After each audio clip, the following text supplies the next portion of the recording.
And I would openly admit to it too. I'd say, you know what? Yeah. You're You're, daggone you're right. kidding yourself if you don't. I mean, look, you got me in 2 seconds there. Yeah. Yeah, right. Because What? How about her or Taylor Swift?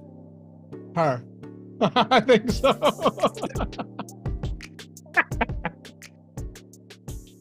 Hey, good morning, everybody. What's going on? Welcome to the Stochastic.com NBA strategy show. Little 3-game action on a Tuesday, Josh. Yeah. Yeah. It's kind of like yesterday, but it's today. And all of the Nuggets are questionable. Yeah, the entire starting lineup Yeah. is questionable for today. That's a real treat. Thank God that game's the first game and not the last game, or I would 100% not play this slate. Although I'm anticipating Oklahoma City complicating matters a little bit later. Yeah. Do you have a lean on Denver? No, not at all. When the whole starting lineup is questionable, anybody Yeah. that has a lean is out of their minds. Right. Because it's possible that everyone plays, none of them play, or more likely than not is like 2 of them don't play. Yeah, I don't know how much of it's real. I don't know. I hope they play. I want Joel Embiid to play and Nikola Jokic to play, and like let's just have fun at 7:30. I don't know how much is real. That's the same question I was asking myself in that video I just sent you. That's very true. That's very true. Happy to have you guys with us. Hopefully you had a solid weekend, a nice MLK day. I did not. Philadelphia Eagles are filth. They are dog shit. Nick Sirianni, time to go, my friend. Brian Johnson.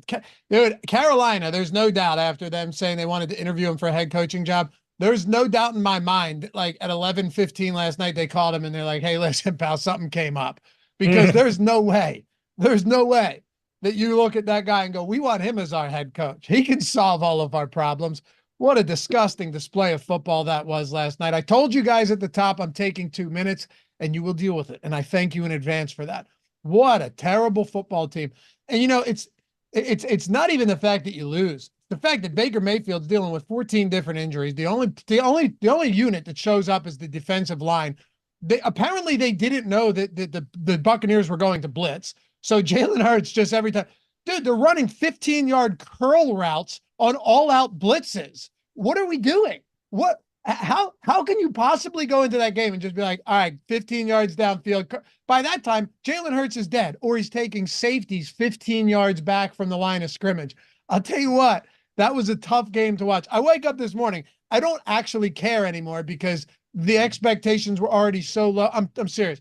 And the Cowboys lost. Had the Cowboys still been in it, I'd have felt a little bit different about this, Josh. I'm pretty happy that it broke the way that it did. And Yeah, I'm all sure of you the are. NFC East teams can just hang out at home right now. Yeah, that's exactly what it is. But So, do we want to talk through what it's going to be like when Bill Parcells coaches the Philadelphia Eagles next year? Yeah, Bill Parcells, Bill Belichick. You are That's how much football fan. I watch. You are a football fan through and through, my friend. What do you want me to do, man? It's crazy. If that happened, you said it before the show. He would fit Philly. Oh, to a T, dude. To a T. It would be really awesome if they didn't have a Super Bowl in the bag recently. Like if he were coming in as like the dude, savior. Yeah. Yeah, because John P said, Laffy, you just had a Super Bowl win a couple years ago. Relax. Yeah, and we were in the Super Bowl last year. Here's the problem, old John P. You start a season off 10-1. This is the problem, Josh. I mentioned this to you, but you start the season off 10-1. You close the season out 1-5, 0-6 against the spread. I mentioned that because they got beat outright by the Giants and Cardinals and smoked by a bunch of other teams. You finished the season 1-5, and you closed out the year with what? Seahawks, Giants, Arizona, Giants. And then you go into Tampa against the team that scored 9 points against the Panthers in a must-win game last week, and you get shit on, absolutely crushed in prime time as 3-point favorites against Baker Mayfield. Don't tell me to relax, fella. This is a problem. If they had limped into the playoffs with like a 9-8 record or whatever, yeah, sure. But they were 10-1 heading into the bye week. I think there's cause for concern here, friends. I love every bit of this. Oh, I know you I do. There's nothing more satisfying than Philadelphia failing in sports. Which is odd Um, because you're from Pennsylvania. yeah, I guess. It's odd because I'm from Eastern Pennsylvania, That's what I and mean. You're I'm not not a from fan. like out in Pittsburgh, Erie way. No, and I'm not a Giants fan or a Jets fan, or like I'm not pulling the New York side of it or anything. It's just hatred of the Philadelphia But I've gotten to Eagles. know you over the years, and Yes. I would expect nothing less. Like that is just the way you are wired. I told Katie last night before that game was about to kick off, I'm gonna go watch Eagles Bucks. Obviously, I hope the Eagles suck. I'm gonna reverse watch this one like I normally would, cheer against them, not for a team. Yeah, that's exactly what happened. Oh, dude, I reverse cheer all the time. Yeah, it's Like better than regular cheering. reverse cheering is so fun because you're not a Bucks fan. So that's No, what reverse cheering is. It's not, you're not cheering for one team to win, the other team to lose. You're cheering just for one team to lose. You yeah, take no pleasure in the other team getting the victory, only in the one team getting the loss. no, I'm going numb. I'm seeing Jalen Hurts drop back, roll out to his left, and all of a sudden I'm just like, come on, let's go. It was bad. It was, It it was was bad. so bad. I shut it Anyway, off at that point. It was very over at that safety. thank you for allowing me the floor. That is my time. It's it's good that they're out. I can't have them win another Super Bowl, so that worked out perfectly. Well, they wouldn't have anyway, dude. Even if they squeaked past, Detroit would Good. have taken a fat, steamy dump straight on their chest, Blippy style. Someone got mad at me on Twitter the other Who? day. Do you know who Blippy is? Sure don't. You don't? No. He does the kids shows. He goes like, oh, yeah, Oh yeah. yeah, constantly on my television. You would have thought you've heard of it. No, Anyway, no. somebody got mad at me the other day and like, oh, I forgot your. And I thought this guy, I thought we were cordial. I liked him. And he's like, I forgot you're never wrong. Because I was talking about like if you have young kids, if you have a toddler, you plan on it, like this show specifically, not Blippy, it's called Trash Truck. It's great, man. They're not injecting any garbage into it. It's just straight kid stuff, good plots. It's pure. You know what I mean? And I was like, it's a great show. And then someone else is like, nah, my kid watches educational stuff. It's like, don't hit me with that crap. So does mine. My kid's pretty smart. And then he's like, he watches Blippy. I was like, yeah, so does she, except he's a freak. And someone's like, oh, dude, he has a wife and kid just like you. I said, I know he does. But before he started doing kids shows, he was filming videos of him shitting on his friends' chests. So forgive me if I have some reservations about letting my daughter watch that type of material. Can you blame me? Well, I think you should just let her watch the kids show and not the videos of the pooping. Well, that's the thing. She hasn't seen the kids show yet. She's enamored. Also, are you serious? Like what? Dead up, dude. Yes, dead serious. This guy, And just for the before he record, no, started I doing won't Google this. by the way, for those of you unfamiliar with him, he's very, very, very popular. Very popular. Yeah, I mean, I think that's a pretty big search term if you go to a website Dude, on Blippi's like super. your, yeah. By the way, he's a genius. Legitimate genius. The shitting on chest thing, less less mastermind behind that, but he's a genius. Like the content that he created is, oh yeah, there he is. Helms 22. What's up, brother? I still love you. He's a genius.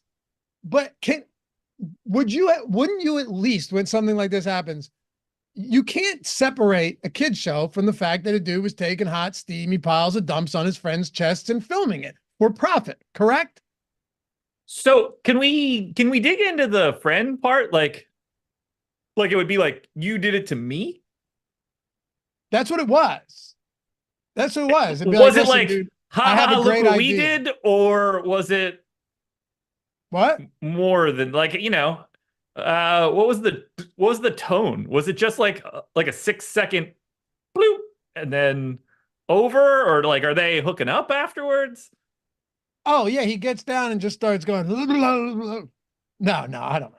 Anyway, let's get into some basketball. The Harlem Poop. That's what it was Yeah. called. Yeah, something like that. Yeah. I mean, all right, let's go. We got 3 games to talk about. So woo, got that out of my system. Dude, just like old so much Blippy. of this had nothing to do with the Philadelphia Eagles. No, well, Tampa did take a hot, steamy dump on their chest last night. Let's not ignore that.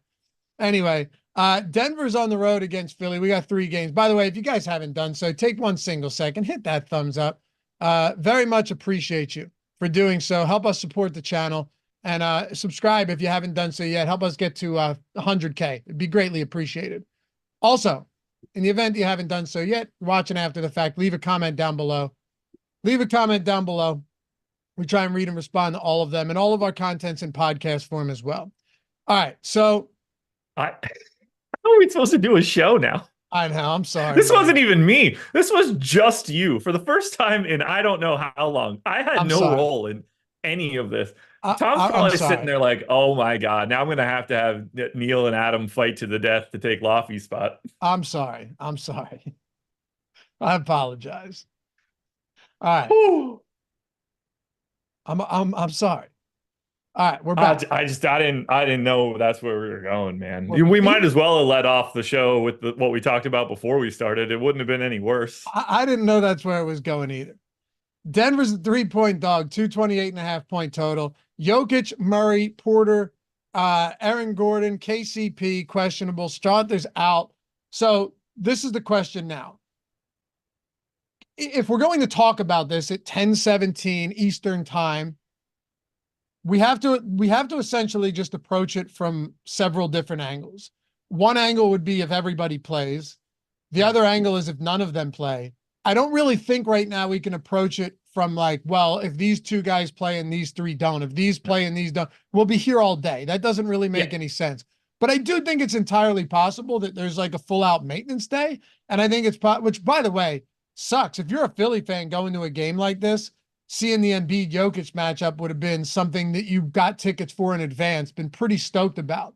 Not having that matchup would suck. We're gonna get Jokic is gonna sit and we're gonna get all these dorks crying on Twitter about it. Look, dude, I'm not saying it's the end of the world, but I think it sucks. Look, I'm not saying like, oh, you should get refunded, but it does suck. Like if you're going to a game to watch that matchup, it sucks. Embiid Jokic, each of the last 2 MVPs, it would suck not to have that. Should just be the most recent MVP for 3 straight seasons, but I don't know. Philly gets everything these days. So what do you want to do with Denver then? Let's just start with the assumption that they're in. And I think that's the only thing that we really can do. Like we don't we don't have to get interested in what happens if Nikola Jokic sits. It's like, well, you jam whatever center starts. If it's DeAndre Jordan at 3,300, you play the shit out of him. If it's Zeke Naji at flat 3K, then you play the shit out of him. You probably play them both, but like there's no analysis to that.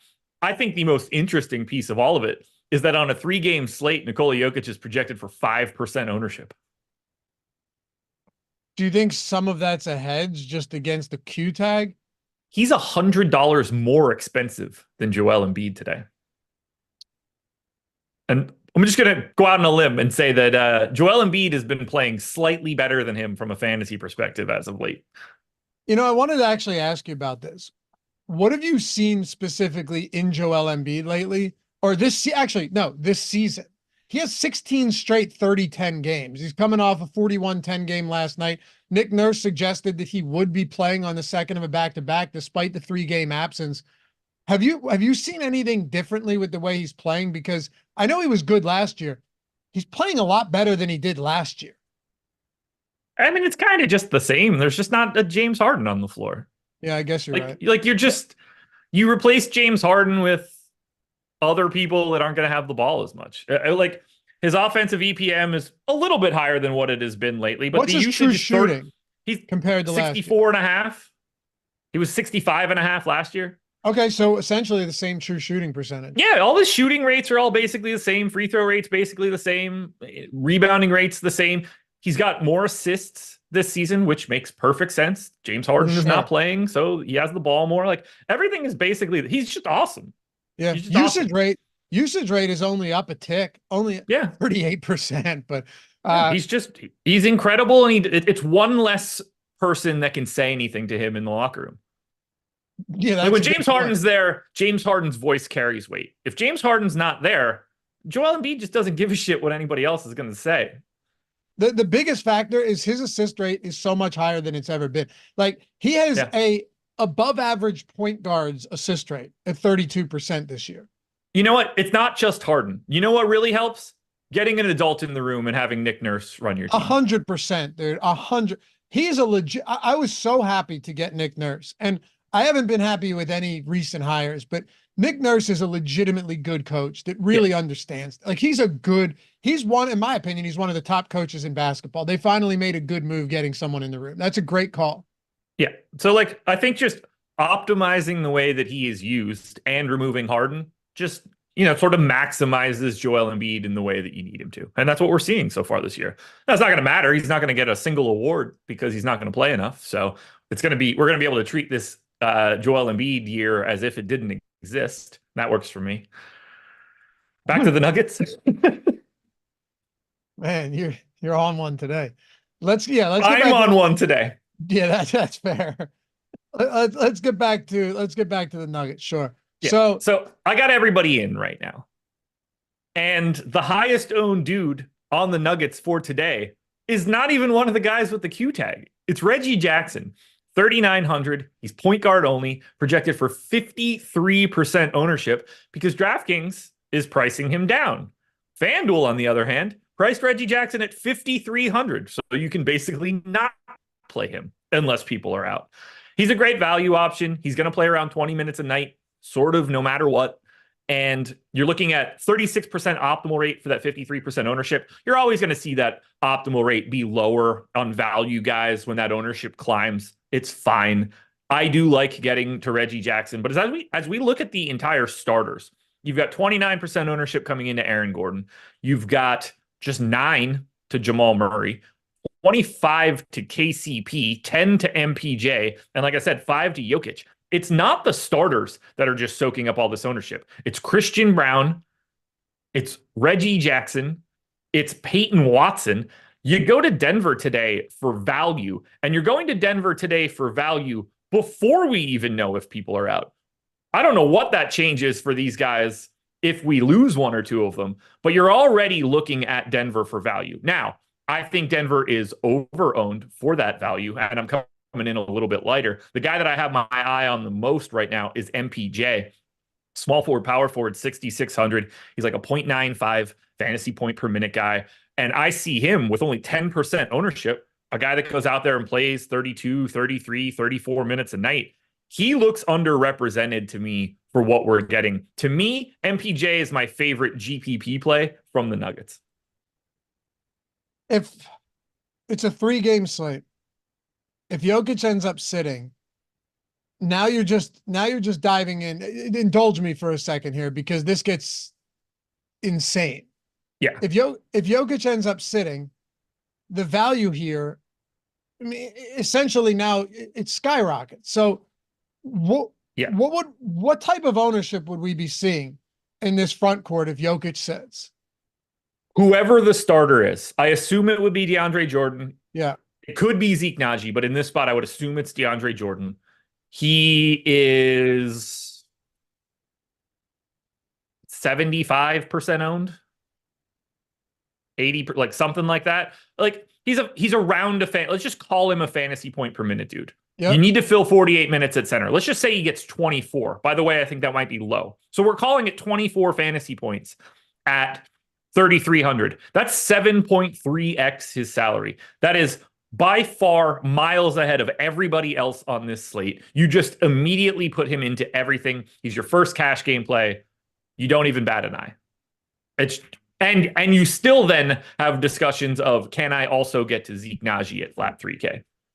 I was looking, he played 1 game this year without Jokic. I was trying to see if it was just Jokic out or not. It was November 27th. MPJ, Jackson, KCP, Jamal Murray was out, but that doesn't matter. DeAndre Jordan played 34 minutes in a competitive game. 34 minutes in that game. Is that the Clippers game? That was the Clippers game. He had 21, 13, and 5 with 3 stocks. Yeah, him and Reggie Jackson beat the living shit out of the Clippers that night. Yeah, they won that game, yeah. They did. It was insane. It was insane. So, like, yeah, you're not projecting DeAndre Jordan for 32 minutes in this spot. You don't even have to be anywhere near it. No, okay. You could get 24 minutes and at that price be okay with it.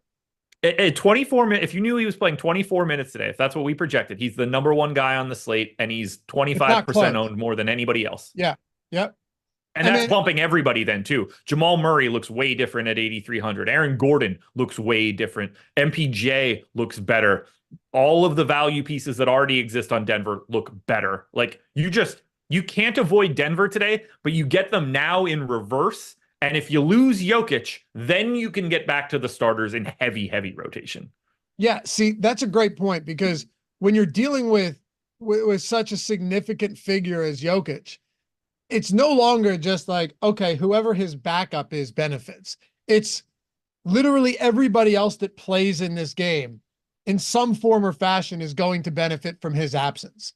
So, I mean, I have him as a 28% usage guy, highest on the team. I've got him with a 40% assist rate, easily the highest on the team, a 20% rebounding rate, the highest on the team. You're taking away the best dude at everything they do. Exactly.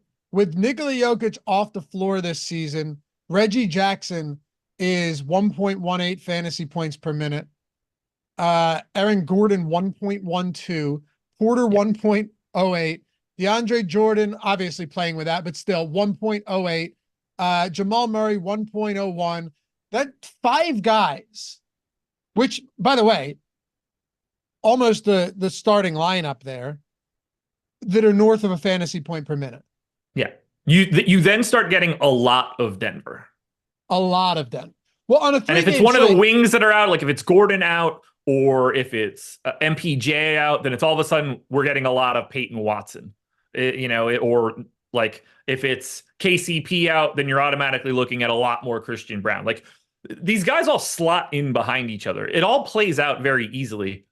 Our saving grace is that this is a 7:30 tip. So if you are looking at Denver and you think everybody's in, then I think the priorities from the starting lineup are Aaron Gordon and KCP. The priority from the bench is Reggie Jackson. The interesting dynamic is Nikola Jokic on a 3-game slate pulling 5% ownership. But like I said, he's $100 more expensive than Embiid. Becomes very, very difficult to pull that one off. He could also just go out there and go 30, 12, and 12. And it's like, okay, raw points, got to have him. So then what do you do on the other side with Joel Embiid? Coming off first game since returning, second of a back-to-back. Yeah, we have no idea if he's actually playing right now. We don't. Nick Nurse said that he thinks he'll play. So that's what he said. Like that, he's going to go through warmups and we're going to find it out like normal. We have no clue. Sure. But okay, so if Jokic plays at their respective price points, you prefer Joel Embiid? Yeah, I think you have to. Because Embiid is only 20% owned. Like if Embiid were getting to 40 and you saw this like wild disparity between the two, then you start thinking, okay, he's not like right away, he's not 4-1 to beat Jokic tonight. He's just not. Yeah. He's better for sure. But that's not like you start looking at Nikola Jokic as like a wild GPP pivot, but you have to prefer Embiid. He is unquestionably the highest projected dude on today's slate. I got 26% when I ran Philly earlier. No one else is owned on DraftKings for Philadelphia. The next highest owned dude is 5% to Tobias Harris. I didn't even get him. I only got Maxey. This team, if everybody is in, this team is very difficult to get to today.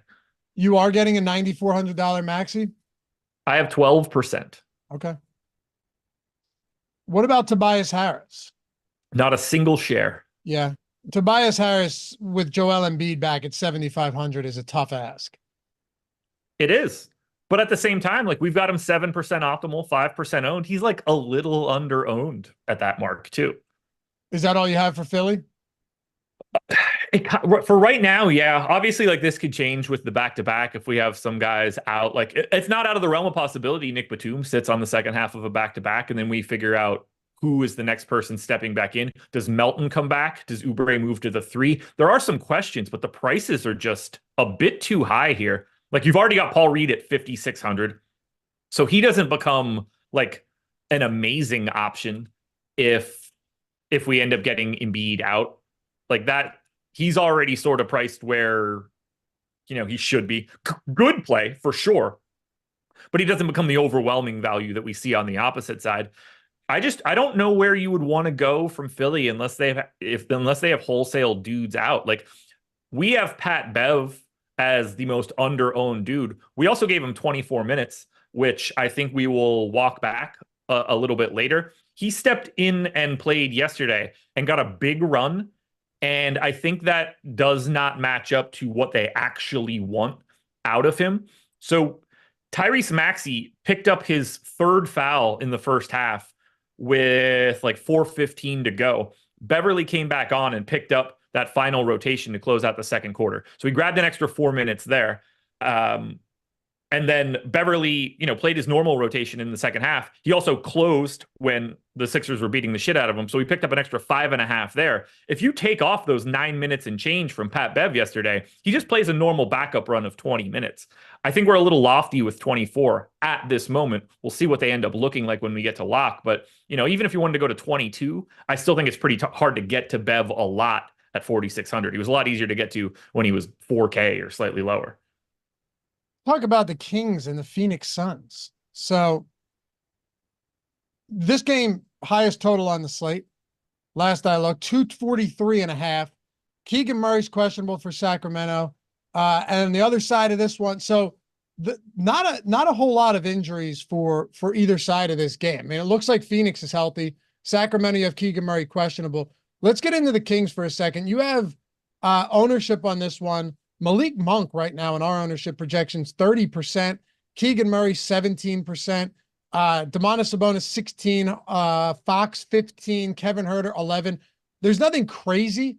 Nothing crazy like we're seeing with Denver right now. A few other spots that we'll talk about, you're going to see more. I mean, OKC isn't really that high owned either. So all of this we can get into. But on the side of the Sacramento Kings, how much are you getting to a guy like Sabonis when you have a SGA on this slate? You have Embiid on this slate. We'll see if Jokic plays.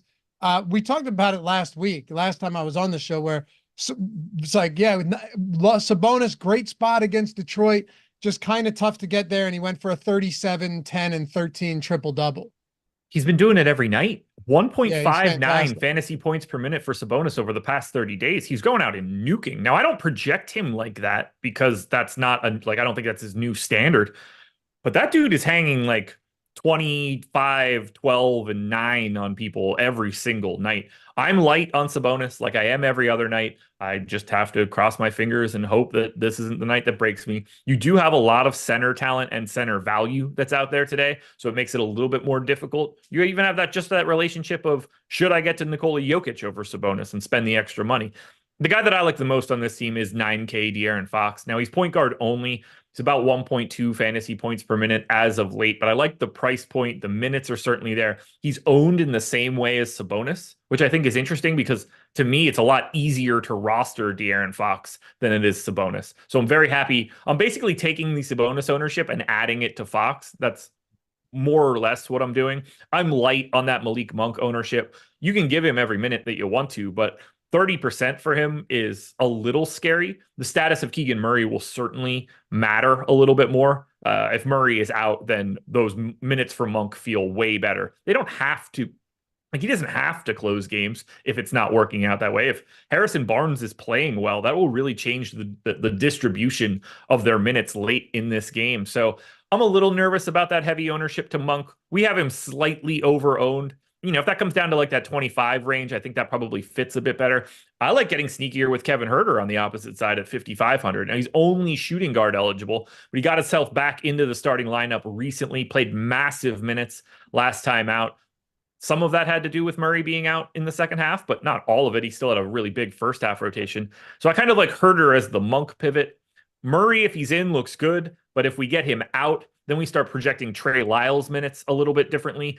He's now up to 4,800 power forward center. So his value isn't the same that it's been over the past few weeks that we've seen. And then we saw Sasha Vezenkov be the guy that stepped back into the rotation, not Chris Duarte or Davion Mitchell or any of these other guys that had been playing. Vezenkov was the guy that stepped in with Murray out in the second half. He then becomes at least mildly interesting as a backup in the like Peyton Watson, Christian Brown vein. He'd be sort of the same guy coming from the Kings version. Okay, so where would you prioritize a team like the Kings among the rest of this slate then? Right now, not knowing anything essentially with like Denver injury news.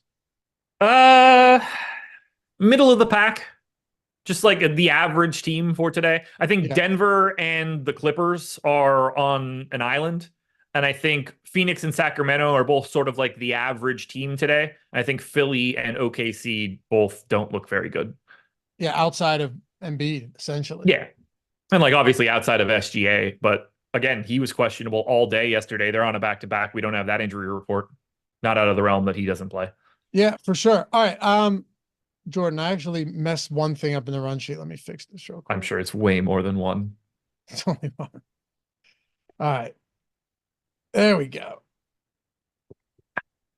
All right, Sunside. No, this is another one where there's nothing really to speak of from an injury perspective. Yeah.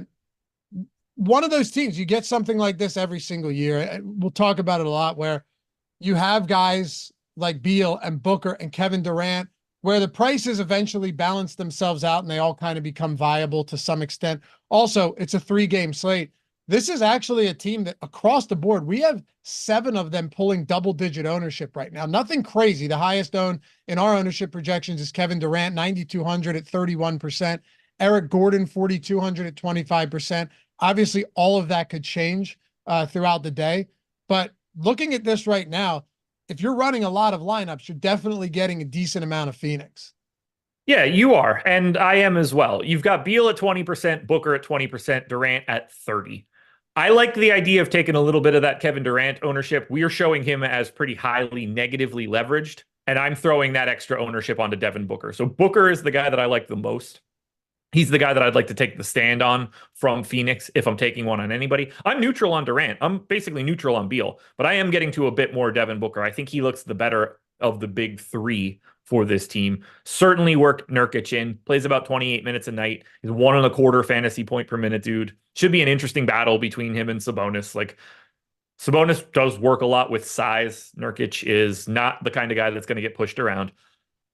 I still haven't named the guy that I have the most of for the Phoenix Suns, and that would be $3,600 power forward center Chimezie Metu, who is just a true issue in this particular matchup for 2 reasons. One, he's got power forward eligibility. And on a day like today, when you're begging for value, anytime that you can get that extra eligibility on someone that has center as well, that's where it starts to become interesting.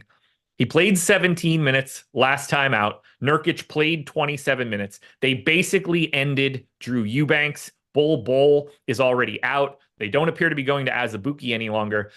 But it was the previous 2 games where Metu played 8.5 and 8 minutes that really brings you into a situation where he doesn't have to play a ton. I might be too optimistic. I went 17 minutes. We have him in for 15.5. It's really the Eubanks piece that concerns me. But I see him as a really good point per dollar piece. He's good, like 0.95 fantasy points per minute over the last 30 days. That's exactly where he is in my model.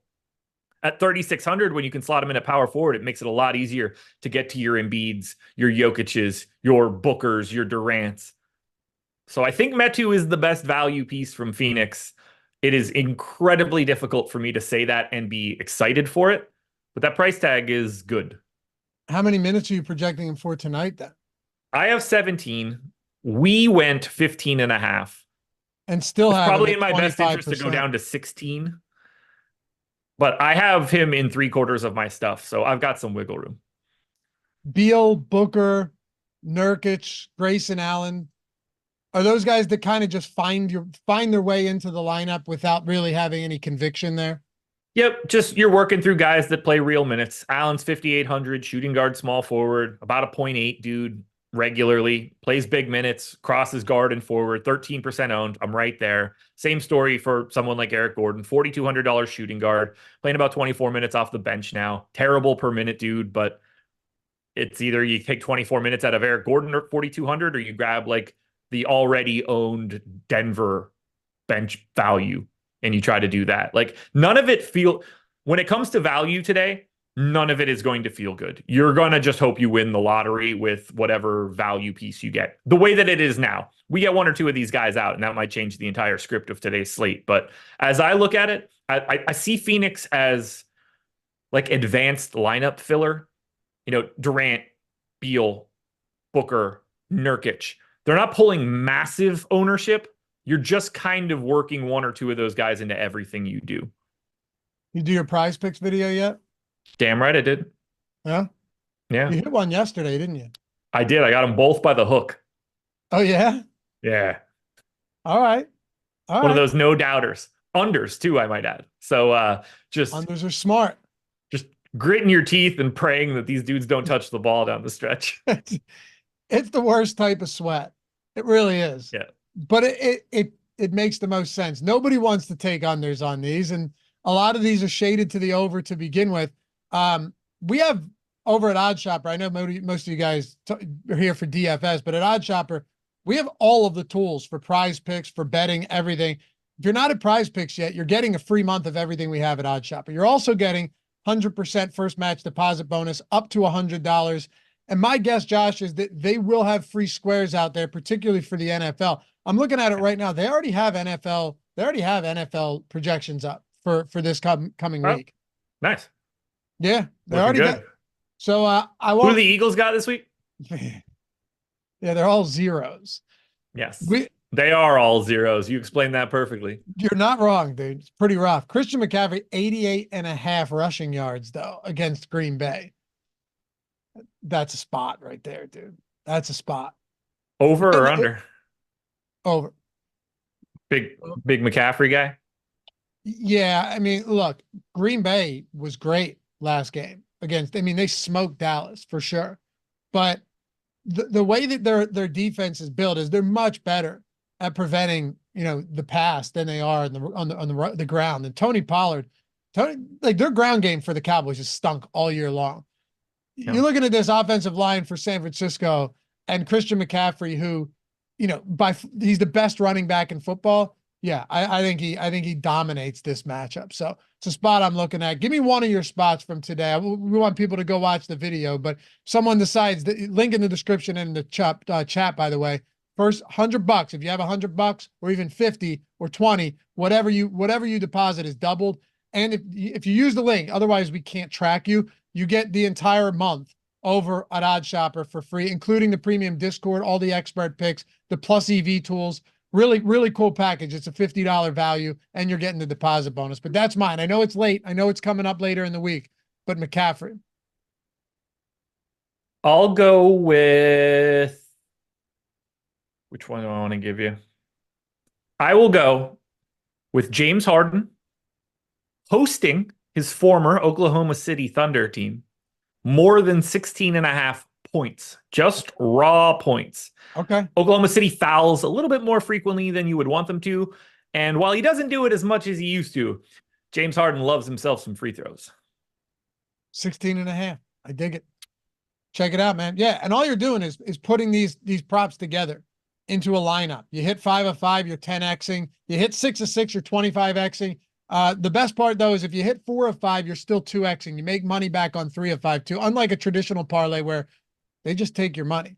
Don't get me wrong. There's benefits and drawbacks to both, but on prize picks, it is nice to have the 2X in the event that you don't hit everything, and you don't have to play like an insurance play to where they scale back your 5 of 5 or 6 of 6 payout either. So check it out if you want, and check out Odd Shop. You get a free month, 100% first match deposit bonus up to $100.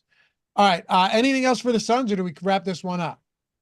I don't think there's too much to add. Like their injury report's clean. It's no Bol, no Damian Lee. Lee hasn't played all year. Bol pops in every once in a while, but you kind of know what you're getting here. They run like the end of their rotation can get a little bit dicey. Whether they're playing Keita Bates Diop or one of the other random backup centers like Drew Eubanks or Azubuike, but I think Phoenix is pretty cut and dry.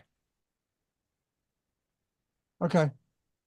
John P. I hear you, Helms, for sure. I have more of an issue with Lobby thinking a guy ripping off Mr. Rogers is a genius. I mean, you got to be kind of smart to make that much money. You know, I think so. Yeah. You got to do something right. Do you? Yeah, you do. His Hmm. net worth is Well, it's reported at $140 million for doing kids shows on YouTube. Yes, I that'll would buy say that'll buy a lot of Clorox wipes. I would say he's done something right for sure. All right.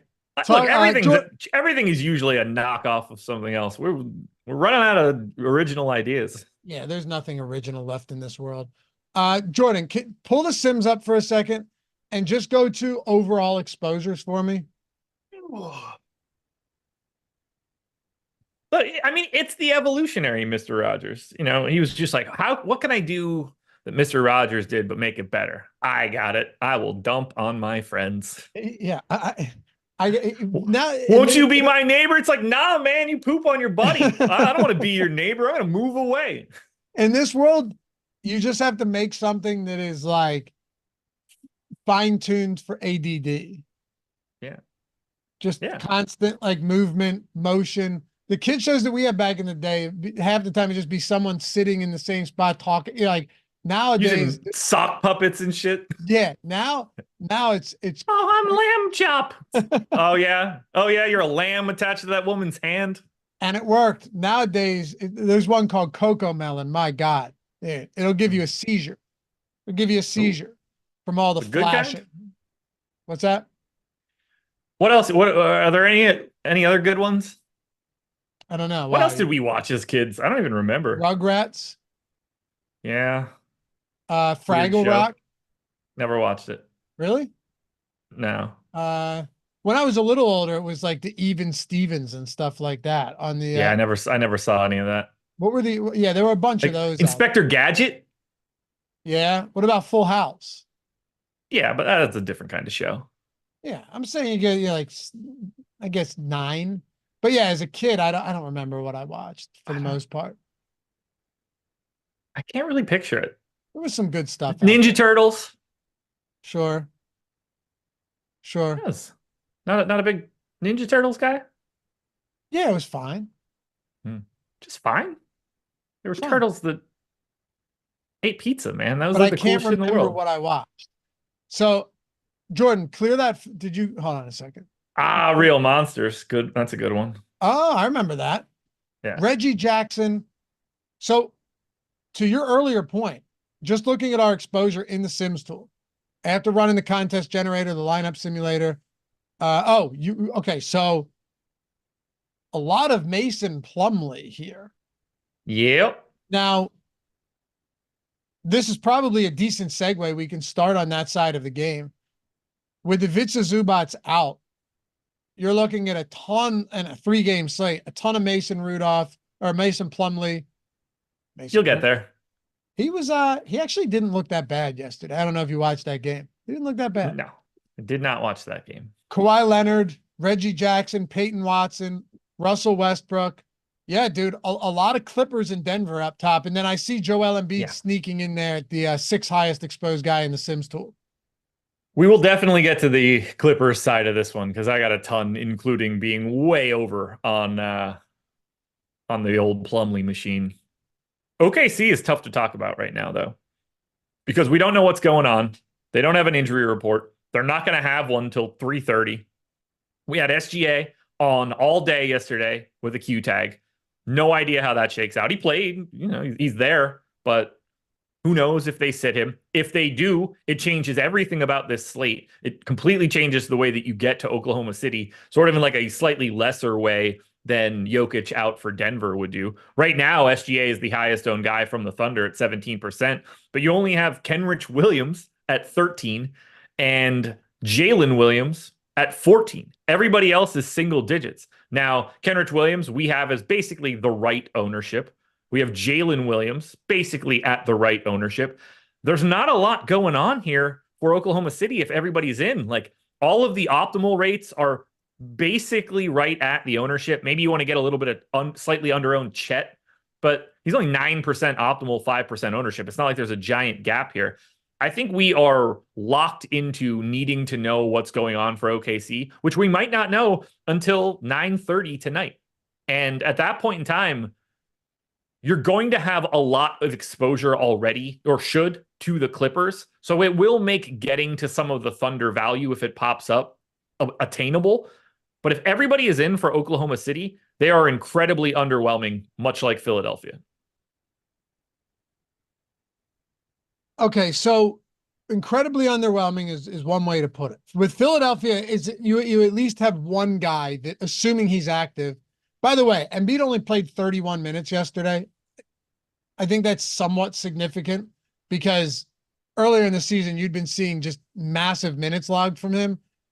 Maybe that is some indication that you're going to see more. Either way, let's just assume that he's in. They're Yeah, I mean, underwhelming. they blew him out. There were 6 more minutes left in For the sure. game before they did a line change. He could have easily got to his 35 if that one's mildly competitive. Yeah. Oh, without question. I'm just saying he didn't. So Right. take a little bit of mileage off him from yesterday in his first game back after that absence. On the OKC side, though, is this just underwhelming as a team? Like, is there no, SGA is getting what, 17.5%, Jalen Williams 14, Kenrich Williams 13. Then it falls off a cliff after that. The next closest is the 5% Chet Holmgren, looking at the ownership projections. Like, here's an easier way to put it, right? Just among the high tier players on today's slate. I'll go 9K and up just for the sake of argument here, where you have Fox, Booker, Durant, Maxey, Sabonis, SGA, Embiid, Jokic, and then there's 4 of 10K and up: Sabonis, SGA, Embiid, and Jokic. Where would you kind of prioritize an SGA? If he's active, obviously.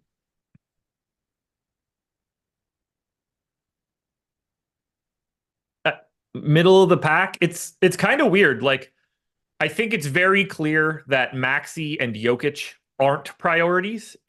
They become more like GPP pivots. So he's ahead of those guys, but I don't really see him looking all that different than, relative to salary and position, than Embiid, Sabonis, Booker, Fox. And I am not as huge on Kevin Durant. So like, I really do see that group of 6 dudes that you can kind of get to whatever you need. And I don't really have a preference. I know that's a terrible answer. If I'm picking one guy out of that bunch, Embiid is at the top because I think he's the most likely to ruin this slate. But for SGA, like, I can't really say that I prefer him or Fox because you're saving $1,400. They're basically owned the same. It's sort of just whatever else is ending up in your lineup. He'll look better and better if we get more value. How good does Mason Plumlee look on the other side? Because, well, can we look at the last game with Zubats out and try and glean something from this one? Yeah, it just happened. Yeah, I know. It's what, 2 days ago. So Tice played 3 standard starter rotations, and then never saw the floor again. He played 22 minutes in 3.5 quarters. And then Mason Plumlee was the direct backup in the first, in his like standard backup rotations. They played the final 8 minutes. James Harden, Paul George, Kawhi Leonard, Russell Westbrook, and Norm Powell. I know. By the way, against the Towns Gobert front court. Which I tried to say on the process. Anytime there's like a big man, everybody just immediately thinks like, well, the center guards the center, and blah, blah, blah, as if it's 1982 still. Sure. Most teams are going to guard a big with someone smaller now. A big that is like a functional hub of an offense. You guard him with somebody smaller, underneath his center of gravity, try to be a pest and get the ball back out of his hands, send doubles, everything like that. When you're playing with basically Kawhi Leonard or Paul George at the 5, like, you're just leaning on your defense to continue its motion. You're moving constantly. You're switching everything. It's a completely different environment. It also makes it incredibly difficult to figure out who the hell they're going to close with today. Yeah. And also, you're just hoping that you don't get destroyed on the glass. Yeah. But in this game, it's not as important because OKC basically punts rebounding. Yeah. Yeah, there was that Houston team where they were starting PJ Tucker at the 5 for like a season. Yeah. And I think they led the league in 3-point attempts, one of the fastest paced teams, and they were dead last in rebounding. Who knows if that'll be the case today? Maybe Plumlee OKC, or 28th in offensive rebounding, 29th in defensive rebounding.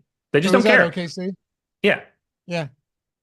So Uh, like you don't need like if I think you'll be plenty fine if your only rebounders are Russell Westbrook, Kawhi Leonard, Paul George, James Harden. Like these guys aren't lost to it and if by they're the way, going smaller later. But even if they don't go smaller, 16 minutes of a $3,700 Mason Plumlee has him looking good for me. We have him at 20 minutes, 51% optimal, 35% owned. I'm giving him 4 less minutes and he's still in 65% of my lineups. by the way, that small ball lineup they closed with over the last 8 minutes, uh, they cut the lead from 17. They cut the deficit from 17 to 5. Yeah. So Yeah. Well, look, everything when you you need just offense, you don't need Daniel Tice out there. exactly. Okay, so then here's the question. What is your it's not easy to just be like, all right, 24 and 24, 26 and 22 for Tyson Plumlee, Yeah. knowing what we know. How are you distributing these minutes for the rotation this morning? I went 22 Tice, 16 Plumlee, and I assume they, you have 1 or 2 minutes for like blowout scenarios in either direction. And then I think they're willing to just go small with Noah Zubats around. So something in the neighborhood of like 8 minutes of small is there for the taking if they want it. It could just as easily be 24, 20, and you basically don't go small at all. That's also incredibly viable in this spot. I'm not sure it matters all that much. Like 4,400 for Tice. I went 22 minutes. I'm still over his 29% ownership. As I mentioned, I went 16 to Plumlee. That's below what we have. I'm still over on Plumlee. I don't think it really matters what you're giving Tyson Plumlee because I think they both just look good. They don't have many alternatives. And we're talking about a Mason Plumlee that's, like a 1.1 fantasy point per minute guy. Tice is probably like 0.8, 0.85 at this point, but still, we're talking value plays that don't exist. People are playing heavy minutes or playing heavy ownership to Denver backups right now. Daniel Tice is probably going to start this basketball game. And if Plumlee happens to start, he will look amazing. It's still not out of the realm of possibility that we get that value from Denver centers as well. The dynamic of the center position today, with the ability to pay up to Embiid, Jokic, Sabonis, or all the way down to your Mason Plumlees and your Daniel Tices, really creates an interesting dynamic for roster construction. Be even more interesting if Jokic sits too. Actually, it'll be less interesting because DeAndre Jordan will just be jammed. How many lineups do you see that are just Embiid, DeAndre Jordan lineups? A lot. Yeah. A lot. But maybe then you can make that like, do you try to double pay up at center and grab all the value at other positions? Get an Embiid Sabonis lineup and figure it all out from there? Like, how much can you move this kind of stuff around? Or do you double pay down? Right. And pray they don't go crazy and hope the guards do. Like yep. It's kind of a wild slate for that.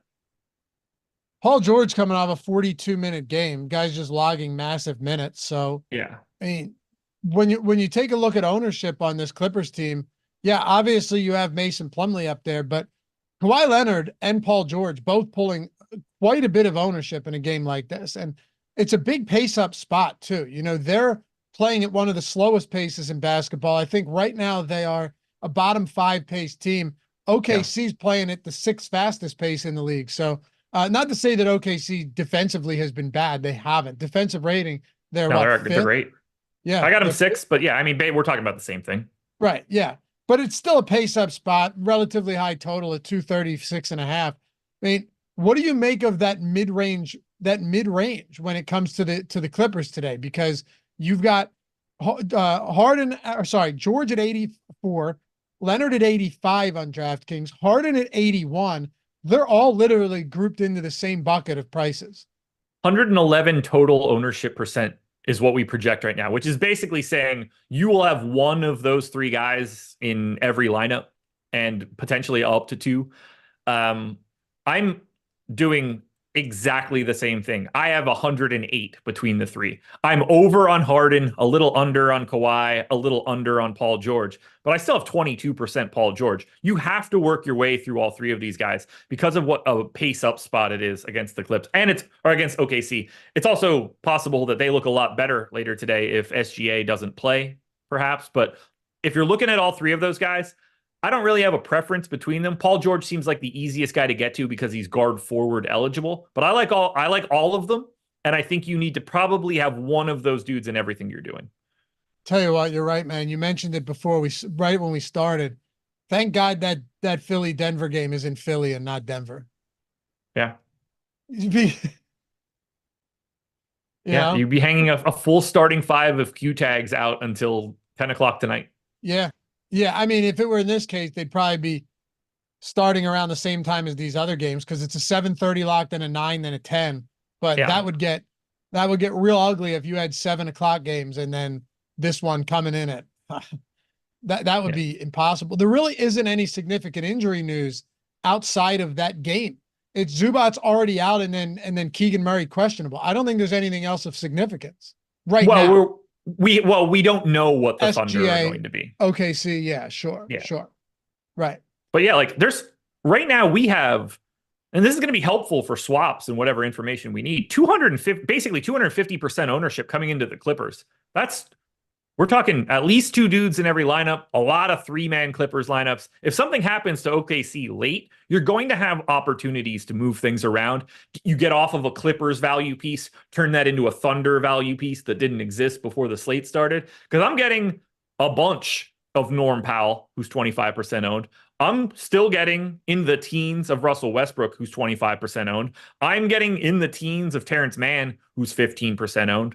There's a lot of ownership coming into for everybody that's an actual part of this Clippers rotation. They're all in at least 15% of lineups. So as it stands, if we were to wrap this up, let's go position by position. Give me your top two right now at each position, assuming Denver isn't resting the entire starting lineup. Point guard. All right. My two favorite point guard options would be Reggie Jackson and I'll say James Harden. Okay, shooting guard. Shooting guard would be Norm Powell. And actually, I want to go back. Instead of I went Harden. Give me Harden there. Give me Booker at shooting guard. Yeah, give me Booker at shooting guard then. That makes more sense. Booker and Norm Powell. Booker and Norm Powell. Small forward, you have Leonard here, you have George here. This is one of the least deep positions right now, I would say. I mean, yes, you have Norm Powell with some small forward eligibility too, but among the five, this is not one of the deepest. No, I would give Kawhi the nod. He's pulling the most ownership. And then my GPP option would be Michael Porter Jr., who, per Jester Man, doesn't ever perform when Nikola Jokic isn't there. 205 minutes for MPJ with no Jokic on the floor, 1.1 DraftKings points per minute. Not bad. Terrible. Horrid. I don't know how he's in the league. Power forward? I should have typed that in before you asked me. I didn't, though. That's okay. Power forward would be, let's see, we already went Kawhi, we already went MPJ. So let's go Kevin Durant. And while Peyton Watson is the guy getting the ownership, give me Chimezie Metu. And then center right now, Embiid. We're not gonna mention like a DeAndre Jordan. We just have no idea. So yeah, you have Embiid, you have Sabonis at center. Give me Embiid and Plumlee. Yeah, I figured it would be Plumlee down here. Yeah. All right. One other thing before we go. Uh-oh. What if What if Plumlee and Daniel Tice have a big gap in ownership? Right now, we're not projecting it that way, but things change throughout the day. 36 to Plumlee right now, 29 to Daniel Tice. I mean, it's really just nobody knows here, and no one knows if there's any. You feel chance. better about Tice. Okay. assuming he's starting again. If they start Plumlee, then you feel better about Plumlee. What do you think the chances are that this two centers play close to 48 combined minutes? Pretty good. I don't think that would be crazy. Okay. Yeah, yeah, like 44 seems very reasonable. Would you be setting rules to not have them in the same lineup then? No chance. Okay. Perfectly okay with it. Absolutely. Okay. 7,400 for the two of them. Exactly. Yeah, right. What do you really need on a 3-gamer? Yeah. It's a good point. Especially if, I mean, look, if they don't get close to their 48 and they end up running out a small closing lineup for the like last 7 to 9 minutes, that's probably going to suck. But yeah, if they end up getting like 45 combined minutes, you'd be okay with that. Would you say 70, 7,300, 7,100 or no, what is it? 8,100 combined. Yeah. It's not bad. Not bad. All right. Hey, Greg and Eric on Live Before Lock tonight. No football. No football. No deeper dive. No deeper dive. 3-game Live Before Lock, 6:30 p.m., 2 p.m. strategy show for NHL. Stick around for that if you're playing a little puck today. Check out Josh's Prize Picks video as well over on the Odd Shopper channel. Contenders are out as well. Yeah, man. Prize Picks, like I said, you get a free month of everything we have at the Odd Shopper Premium. $100 first match deposit bonus. And if you ever want to check the Sims tools out, you know where to find them. Link down there in the description. NBA lineup generator down there as well. Pretty revolutionary tool, man. So, yeah, we'll be waiting for you when you decide to hang out. And if you do, come hit us up in Discord, say hello. All the tutorials that we have for these tools will get you in the action real quick as well. You won't be, you won't be behind the 8 ball. It's a pretty simple process. All right. Follow Josh at Josh Engleman, me at Lafayette_D on the Twitter. Shout out to Jordan Klein for producing this one, and we'll see you back here for the next one. Peace.